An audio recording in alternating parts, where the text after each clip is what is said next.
Hey everybody, Matt here from Matt's Movies, Music and More, welcoming you to this week's movie review.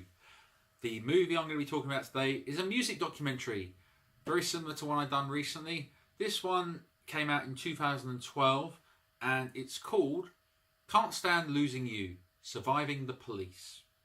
This is a documentary focusing on the guitarist from the Police, Andy Summers, who narrates this and actually happens to appear in it in both current form and obviously in archival footage. Now, Andy Summers has been around for a long time and is the oldest member of the Police. As of this year, he's actually 75 years old. You wouldn't guess it from looking at the guy, but he's been around a long time. And he got into music at a very young age and played in the 60s in London for a British rhythm and blues band called Zoot's Money Big Band. And it got into the whole psychedelic scene, and then it evolved into another band called Dantelion's Chariot, which is fucking bizarre. And then eventually he met Jimi Hendrix when he got into the UK, so they sort of became friends. And after Dantelion's Chariot ended, Summers joined another band called Soft Machine for a couple of months and toured America. And then he got a phone call from Eric Burdon in 1968 to actually join the Animals, which he recorded on an album called Love Is. And Andy Summers, after that happened and that stint in the Animals ended, he just stayed in LA for 5 years and sort of did classical guitar and composition at the California State University, and eventually returned back to England with his girlfriend, who's American, called Kate. And whilst he was back in England, he got an offer to play with lots of other artists, including John Lord from Deep Purple, and Joan Armatrading, and David Essex, and Neil Sedaka. So he got involved in he was one of these must-have session players. And in '76, he got the opportunity to do an orchestral rendition of Mike Oldfield's classic album Tubular Bells, in which the Philharmonic orchestras or whatever would actually do it. And whilst he was there, who actually played on that album as well was a guy by the name of Sting, and another guy by the name of Stewart Copeland, who actually also played on this album as well.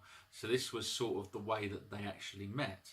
And straight away, Stewart and Sting, whose name's Gordon Summer, Sting, they sort of said, well, look, we'd love Andy to be in the band as a guitarist, but they already had a guitarist in the band. And what happened was he said, well, I'll only join your band if you get rid of the other guitarist. It's not an ego thing, it's just the fact that he just wants to be the main guitarist. So what happens is he eventually gets the role in the band. So yeah, he joined in 1977, he joined the Police, and the Police were one of these bands that were starting out around the time of the punk scene. And Andy was not a big fan of punk, especially the attitude of, you know, gobbing and spitting and fighting and all that, and the fashions. So he didn't want the Police necessarily to be a punk band. And eventually, when Sting brought in the song Roxanne, which is the song that's changed the band's career, it was a huge hit, and it then led on to the success of the fact that the band had so many hits, including their first #1 single, Message in a Bottle, in the UK, and they had songs like Walking on the Moon, which was also a #1, Don't Stand So Close to Me, and then you had songs like The Do Do Do, The Da Da Da, and Every Little Thing She Does Is Magic, before 1983, where they had the biggest hit of their career, Every Breath You Take, which is from their final studio album, Synchronicity, which was the album that basically broke the camel's back in a way, because in 1983, I think Sting just wanted to do his own thing, because Sting was the chief songwriter in the band. And I haven't really focused much on the earlier Police albums because I don't know them as well enough as I do with the later stuff. Synchronicity being a great album, which I actually own and I love. And on that album, Sting wrote every song with the exception of 2 songs. The 2 songs that were written by Stewart Copeland and Andy Summers. The Stewart Copeland song that was written on it's called Miss Credenko, and the song written by Andy Summers is Mother, which Andy actually sings, and it's one of the weirdest songs I think I've ever heard. But obviously with the Police ending in 1983, because of the egos, again, 3 big egos in this band, and it really focused on the fact that Andy was putting everything into the Police, and it was affecting his personal life with Kate, and they got married, and then they divorced, and then they got back together and they got married again. So they tried very hard to get the relationship back to normal, and they had kids and stuff like that.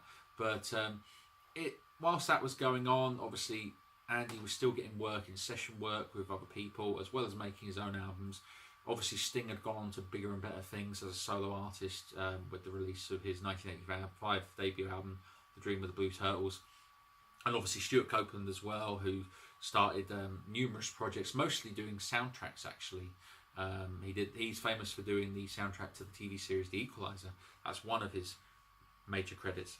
But with Andy, the fact that he pretty much had sort of kept a quiet life from sort of the mid to late 80s, when the Police were in 1983, I've got to say, the Police were the biggest band in the world in 1983. The fact that Synchronicity actually kept Michael Jackson's Thriller off the #1 spot in the album charts in America for several weeks, that's an amazing achievement, because that album was huge. And Every Breath You Take is probably the biggest selling single of the 1980s, because I saw a documentary a few years ago in which it said about the songs that have the biggest royalties, and I recall seeing Every Breath You Take in the top 10, and it was the highest placing of any song released in the 1980s. So Sting makes a lot of money every time that song is played on radio, every time. And sadly, obviously, with that, obviously that doesn't mean that Andy and Stewart get that much money from it, so obviously there's going to be a bit of resentment here and there.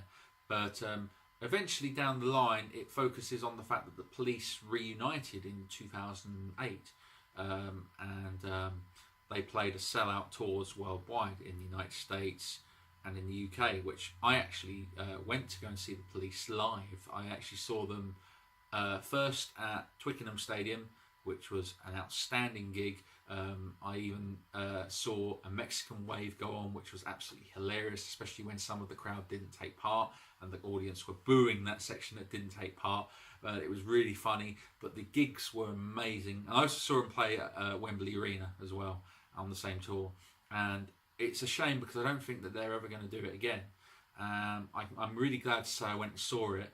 But they were outstanding. If you get a chance to check out the Police's live DVD or Blu-ray called Certifiable, which shows, I think it may be the last gig of the tour, which I can't remember where it was filmed. It might be Rio or something, but it's amazing. Really, really good performance, and it even features a documentary that Stewart Copeland actually documented about the tour.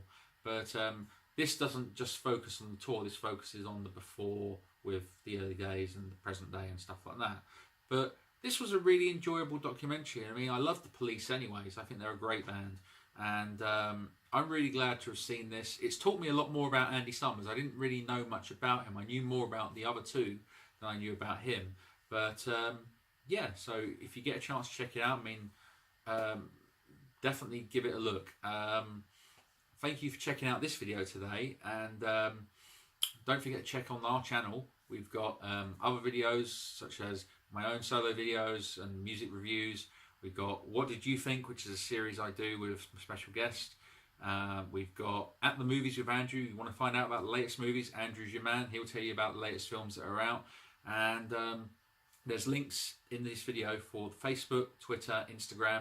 So if you want to find out about potential shows that are upcoming, click on the links, like and join us, and we'll keep everyone informed with that. It'd be great to hear from you all. So see you all very, very soon. All the very best.